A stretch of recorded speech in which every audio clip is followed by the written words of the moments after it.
All right, folks. So we had a little discussion. I put up a video discussing the use of lasers. So that'd be the laser cartridges or whatever that you put inside the barrel of your gun. When you pull the trigger, it emits a laser, that kind of thing.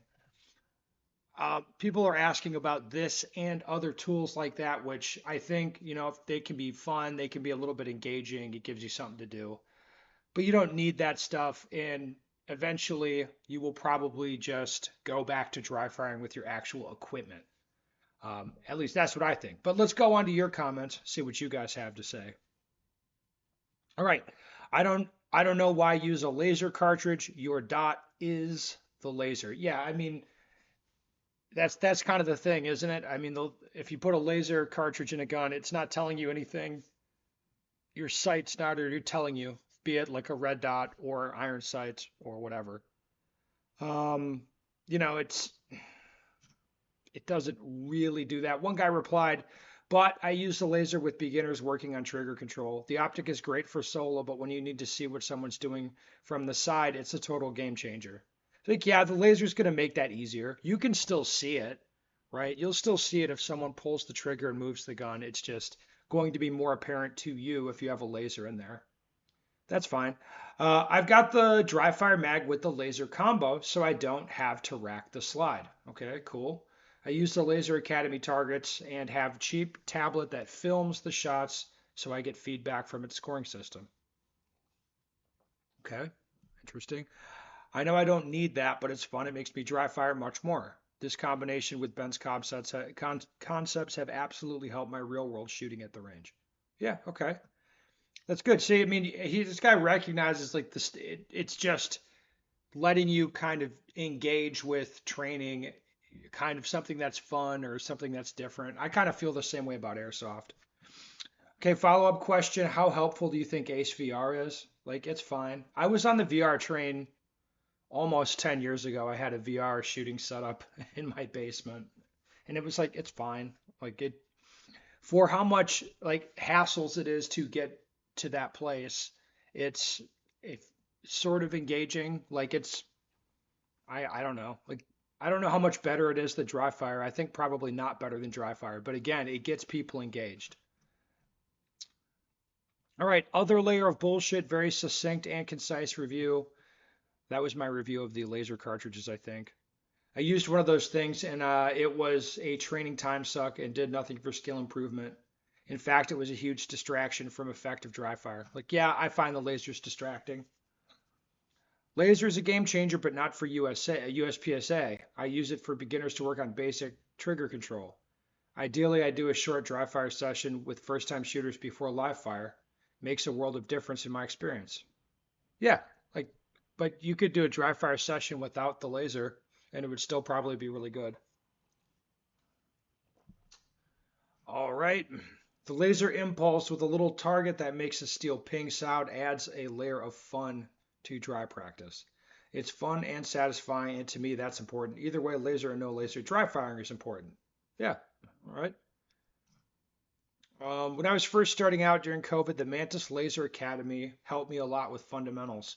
Just getting my first draw accuracy, pulling the trigger without messing up my shot. Now it's mostly useless, but in the beginning, it was totally worth it. Okay. Yeah, I mean the Mantis stuff that I've played with, it's like it's kind of interesting. It's like not really what I want, but it's interesting. Um, I think using one is a great way to find where your trigger finger should be if you're using irons. If the dot smears on the wall, move your finger in and out until the smear is just a dot. Well, that's one technique. I wouldn't say that's really definitive, but that's definitely a thing you could do. Uh, Airsoft is arguably more effective than the laser cartridge things.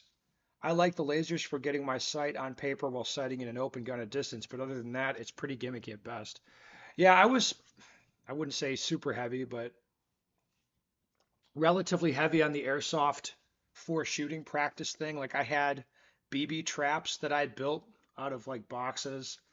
I had targets and like multiple bullet, like not bullet, but multiple like BB traps in my garage where I was getting on it pretty hard. And did it really help me? It's like, not really. I mean, it was just more engaging than dry fire. I mean, I was doing effectively the same thing. And then there'd always be nonsense happening because I was using like the gas pistols. So that, it's tough to keep those things working for like high volume training, especially if you're using the cheap ones. Anyway, like, yeah, it's fine. All right, the laser cartridges make dry fire more fun with targets and apps, which means you'll likely do more of it. These systems also time you, track progress, and have drills included. I think for most shooters, they can be very valuable. Ben, you implied switching from regular drive practice to using a laser cartridge induces a need to rack the slide. Are you doing dry fire without racking the slide? Yeah, I am. I'd be interested to know how. I pull the trigger and the slide doesn't move. That's it. Even with a Glock, like the trigger goes dead and I release it and I press again. And the slide doesn't do anything. And I'm fine with that. For my own use case, I just use the laser cart to sync hits with the Mantis app at the end of the session so I can record my performance. I can read my dot and call my shots each time, but I probably won't remember them all at the end of the session. To me, it's the same idea as buying a shot timer and recording my times and hit factors. In my opinion, more data is better. Wow, I could not disagree more. More data is not better. Uh, there's so many people that track so much stuff with their shooting, but it's like, what are you doing with that data? And it'll be like, usually nothing. Data that is actionable is good.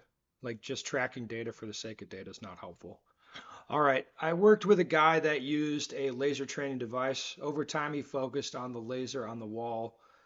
Yes, but not on the red dot or irons in his gun. Not a fan. Yeah, that was kind of the complaint with the old SIRT pistols. It would be because you like would take up the trigger and it would emit one laser, then you'd press all the way through and it'd blip a different laser. And it's just like that gets you kind of that's like a weird thing to be emitting light for. What I ultimately ended up wanting was, hey, I just want a SIRT pistol that doesn't have any lasers in it. That's what I really wanted. This is so true. Back onto the laser thing now. I just started shooting a few months ago and went through this exact bullshit. LOL, I basically threw my laser cartridge away. Yeah, I mean, it's fine. It's like a little thing, but then you get into practicing really seriously and you're like, this doesn't really do anything. Not really, like sort of, but not really. Yeah. Laser cartridge helps with aligning your sights. As far as the rest of the dry fire, just leave it alone. Um, hmm. I use it because I shoot irons and it helped with my sight alignment. In live fire, I noticed an improvement too because my trigger control and grip were already good. Well, there you go. All right, guys, we're going to leave it there. You get lasers if you want. I don't think they're super helpful. They're okay, but you guys do what you want, as always.